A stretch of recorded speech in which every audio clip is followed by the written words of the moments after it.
Nimesikia kwamba Yesu anaweza. Nimesikia kweli anaweza mambo yote. Nimesikia kwamba Yesu anaweza. Nimesikia kweli anaweza mambo yote. Ndio maana ni Yes, watazamaji wangu, ni Pastor George Kefa. Nashukuru Mungu kwa sababu ya nafasi nyingine ametupatia ili nikulete neno la leo. Na ujumbe wa leo inasema kwamba fuatilia maadui zako ili waachilie kila ambacho wamekuibia. Maana saa zingine tumeibiwa vitu katika ulimwengu wa kiroho kupitia roho ya uchawi, uganga, ushirikina, masingaumbwe ama roho zote ambao fuatilia maisha yetu. Na hivyo katika kufuatilia ni kuona kwamba yule adui ambaye amechukua vitu zako ufuatilie. Na hivyo ndio tunaenda kusoma katika kitabu cha Psalms 18 kuanzia ule mstari wa 37. Biblia inasema hivi: I pursued my enemies and overtook them. I did not turn back till they were destroyed. Huyo ni Daudi anasema kwamba niliwafuatilia maadui zangu na nikawaangusha. Si kuangalia nyuma mpaka nikawaangamiza. Ninaweza soma ya Kiswahili. Inasema hivi: niliwafuatilia adui zangu na nikawapata. Si kurudi nyuma mpaka walipoangamizwa. Niliwaseta hata hawakuweza kuinuka tena. Walianguka chini ya miguu yangu. Ulinifika nguvu kwa ajili ya kupigana vita. Uliwafanya adui zangu kusujudu miguuni pangu. Uliwafanya adui zangu wageuke na kukimbia. Nami nikawaangamiza adui zangu. Walipiga mayowe lakini hakukuwepo na yeyote wa kuokoa. Walimulilia Bwana lakini hakuwajibu. Niliwaponda kama mavumbi yanayopeperushwa na upepo. Niliwamwaga nje kama tope barani. Uliniokoa kutokana na mashambulizi ya watu. Umenifanya kuwa kiongozi wa mataifa. Watu ambao sikuwajua wananitumikia. Kwa hivyo tunaona kwamba hizi ni habari za Daudi.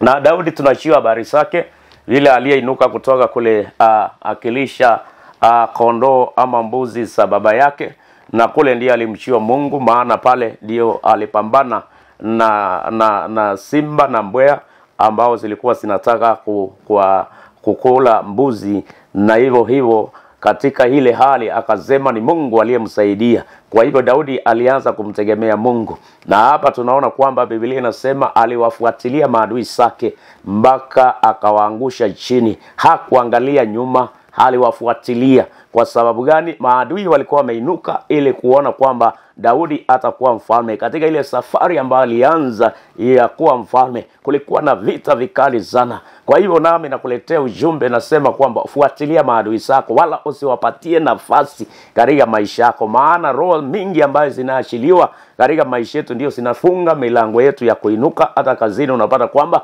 kuna watu ambao wanayetumia mairisi, madawa kuona kwamba hautapata hiyo promotion. Kule kwa biashara kuna watu ambao wanainuka wanaona kwamba hautapanuka wala hautawashinda. Hata katika ndoa unapata kwamba kuna wengine ambao wako na wifu ambao wanataka kuharibu ndoa yako, ama kuna watu ambao wanaivizia ile ndoa wachukue mzee wako ama mke wako. Kuna watu ambao wanaifuatilia hata watoto wako wasifaulu katika mitihani, kwa sababu wao wako na wifu na ni roho ambayo iliyo ndani yao ambayo haiwezi suhilika mpaka wewe ukafuatilia ukaingia katika anga katika maombi na ukaanze kufuatilia hao maadui. Usisimame. Biblia inasema katika James chapter 4:7, resist the devil and the devil will flee. Kwa hivyo utakaposimama imara na ukapigana na hizo nguvu za giza, utaona kwamba milango yako itafunguka. Na hata kule kazini kama ni promotion iliyo mbele yako utapata kuiona. Maana Daudi alikazirika na hao maadui na akainuka akasema kwamba lazima niwafuatilie. Hawataendelea kunizuilia. Hawataendelea wakachukue kile ambacho kilicho changu. Hawataendelea kunipinga. Na hivyo ndiye aliwafuatilia. Na hapo unaona kwamba Biblia inasema kwamba Mungu alimsaidia. Maana wakati ambao umechukua hatua ya imani, naye Mungu anashuka. Hakuna hakuna vile Mungu atashuka ukiwa unamngojea. Lazima uchukue hatua ya imani, ukaingie katika maombi, ukaingie katika anga, anza mashambulizi juu ya maadui. Na maadui, vita vyetu sio vya damu na nyama, ni vya kiroho zidi ya nguvu za kimapepo. Maana wale maadui wanatumia mairisi, wanatumia madawa, wanatumia uchawi, wanatumia uganga, wanachukua vitu zako, wanaenda kuroga ili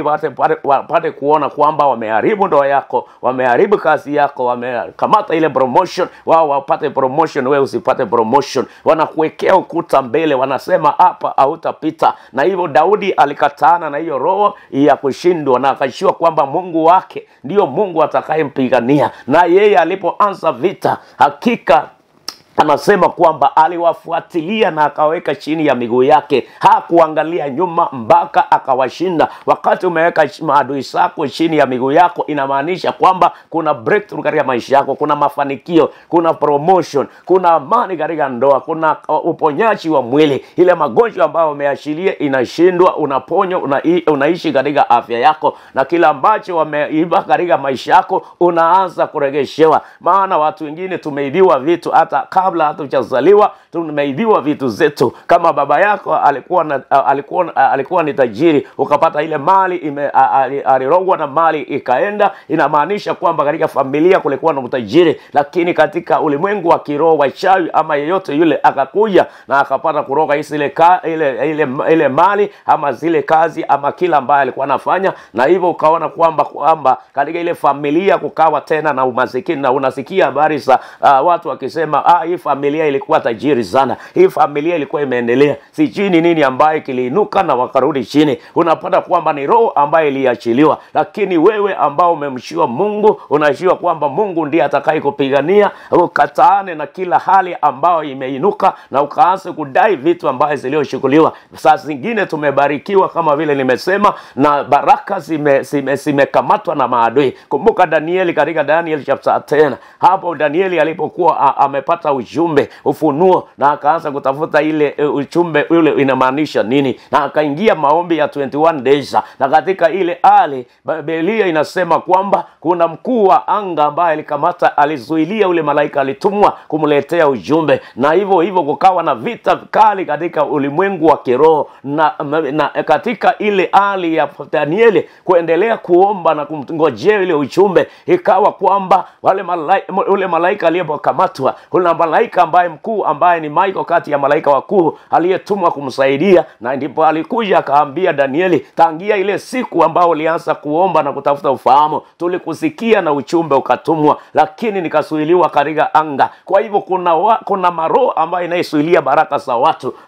Hata kila mwaka kuna baraka ambayo Mungu anaachilia juu ya watu, lakini unapata kwamba wachawi, waganga na maroho zote katika anga zinasuilia. Na unaanza kulia, unasema Mungu alienda wapi? Mungu tayari ameachilia baraka zako. Kila ambao utakaifanya ni kuinuka katika maombi na kuanza kushambulia. Hiyo kufuatilia ni kuingia katika maombi, maana vita vyetu sio vya damu na nyama, ni vya kiroho zidi ya nguvu za giza. Kwa hivyo ni kuinuka katika anga na kuanza kushambulia hizo maroho katika jina la Yesu, ukitumia jina la Yesu, ukitumia damu ya Yesu kuvunja kila nila na hizo roho za uchawi, uganga na mapepo ambayo sinaikamata anga yako ama sinaifuatilia maisha yako. Na utaanza kuona biashara zako zikianza kuendelea, utaanza kuona customers, utaanza kuona ndoa ikiwa na amani, utaanza kuona watoto wakifanikiwa katika masomo yao, utaanza kuona hata wewe ambao umeandikwa kazi ukipata promotion, na wale ambao una kazi unapata kwamba kazi zitafunguka, milango itafunguka. Wewe ambao umekuwa ulali usiku unapata kwamba utapata amani. Zile maroho zinazokushambulia katika ndoto zitapata kushindwa, na ile milango ambayo ya baraka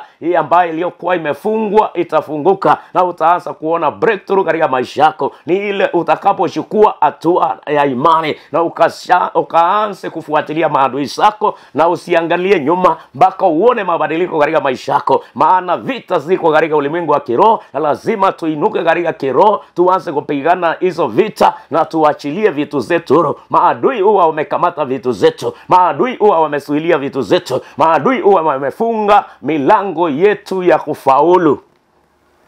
Wamefunga milango yetu ya kufaulu. Daudi alikataana na hiyo hali ya maadui kumsuilia, na akaanza vita vikali sana.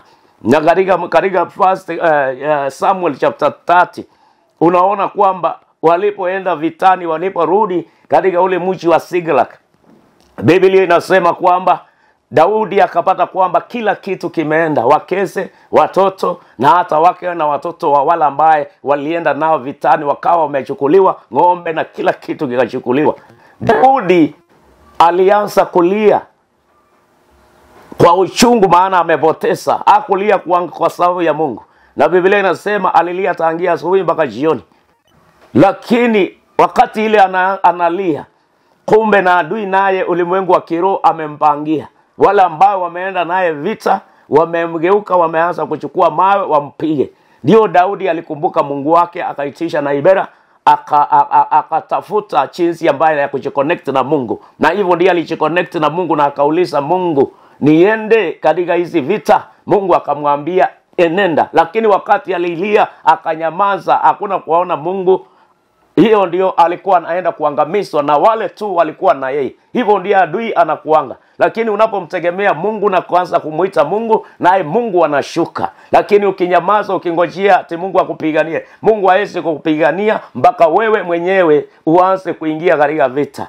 Imani pasipokuwa na matendo haiwezi kukusaidia. Lazima uingie katika anga, uanze kupigana na hizo maroho. Daudi alipoambiwa na Mungu wafuatilie, hakika utawapata na utaregesha kila kitu. Na hivyo katika anga yako, kila ambacho kimeibiwa, kila ambacho kimebadilishwa, watu wengine mnafikiria kwamba hiyo maisha unaishi ndio maisha Mungu alikuumbia. Hapana, sio hiyo maisha.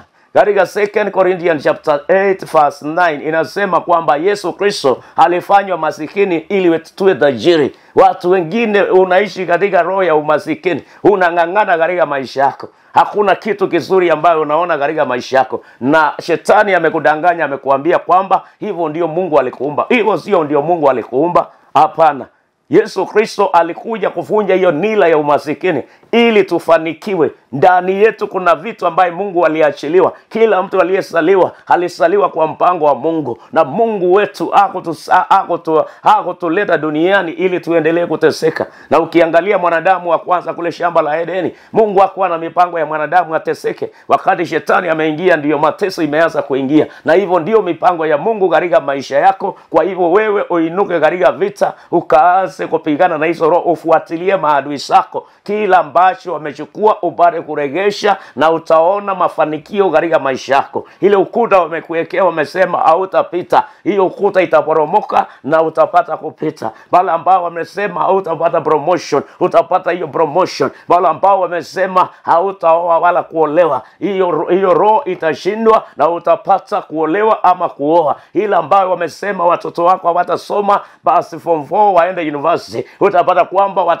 watasoma na wataendelea. Kila ambacho unaifanya, Biblia inasema kwamba atabariki kazi ya mikono atabariki kazi ya mikono yetu. Kwa hivyo chochote unaifanya kitabarikiwa. Lakini kwa nini watu wengi hawabarikiwe? Kwa sababu uchawi ama roho yote ile imefunga mafanikio yao. Lakini unapoomba na kufuatilia hiyo roho, kama vile Daudi alisimama akakataana na hiyo roho ya kuteseka, roho ya kusuiliwa, mpaka akawa mfalme. Maana hata wakati ambao ametiwa mafuta, Biblia inasema kwamba Wafilisti waliinuka, lakini wakujua Daudi ni mtu ambaye anaishiwa Mungu. Naye akainuka akawafuaga chini, na Daudi akasonga mbele mpaka akawa mfalme. Sio ufalme ati ilikuja tu, kulikuwa na vita mpaka mahali pale ambaye alikuwa mfalme. Kwa hivyo habari hizi za Daudi zinatufundisha kwamba tuingie katika vita, tufuatilie maadui zetu. Vitu zetu zimekamatwa, huduma zetu zimekamatwa, njia zetu zimefungwa, milango imefungwa na maadui. Lazima tusimame, tupigane vita vizuri, naye tutaona mkono wa Mungu katika maisha yetu. Kwa hivyo ujumbe huu ni wa kukutia nguvu, ujumbe huu ni kwa kuambia amuka, fuatilia maadui zako, na utapokea kila ambacho Mungu aliachilia katika maisha yako. Ile nyota iliyoibiwa itaregeshwa, destiny yako iliyoibiwa itaregeshwa. Chochote wamepanda katika maisha yako, uzito wamekuwekea, udhaifu wamekuwekea, inaondoka, na utaona mkono wa Mungu ukitenda kazi katika maisha yako. Kwa hivyo ni neno ambayo nimekuletea la kukutia nguvu ili ufuatilie vitu zako. Mungu amekubariki. Kwa hivyo nataka tuombe na Mungu azidi kukuonekania. Inamisha tu uso wako. Baba, katika jina la Yesu, asante kwa sababu ya neno umeachilia. Yesu mwana wa Mungu, umesema tufuatilie vitu zetu kama vile Daudi alifuatilia, na hakika Daudi akawa mfalme. Yesu mwana wa Mungu, ule mshi wa Siklag ulipotekwa nyara, Daudi alinyamaza kwa kulia, hakuangalia, lakini alipoona vita zimeinuka zaidi, alikutazamia na hakika ulishuka na ukamwambia kwamba fuatilia na hakika utaregesha kila kitu. Hawa ni watu wako ambao wamenyang'anywa, hawa watu wako ambao wameporwa, hawa ni watu wako ambao wamefinyiliwa, na siku ya leo katika ile mamlaka umenipatia, ninavunja hiyo nila ya uganga na uchawi, mapepo sinaikamata anga zao na kuzuilia vitu zao, ninasikataa na kusipinga katika jina la Yesu. Ninaharibu kila ukuta wamewekewa, vizuizi na vikwazo wamewekewa, na haribu katika jina la Yesu Kristo. Hiyo milango iliyofungwa na ifungua ya baraka, njia za baraka ninafungua, na achilia uponyaji na afya, ninaachilia mali yote iliyoibiwa ninairegesha sasa, ile utajiri nairegesha, ile ndoa ambayo iliyofungwa na ifungua, na milango yote ya mafanikio na iachilia huru. Wacha ukawabariki wanapoondoka, wanapoingia, wabariki mishini na hata mashambani, bariki kazi ya mikono yao, chochote ambayo wanaiwasa kufanya kikapate kufanikiwa. Nawe shetani na wakala wako, ninakuzima na mipango yako yote katika kwa watu wao katika jina la Yesu Kristo. Na ashiria watu wa huru, ulimwengu wa kiroho, ulimwengu wa kimwili, nikiwabarikisha. Asante Yesu kushuka, asante kubariki watu wako katika jina la Yesu Kristo tumeomba na kuamini. Sema amen.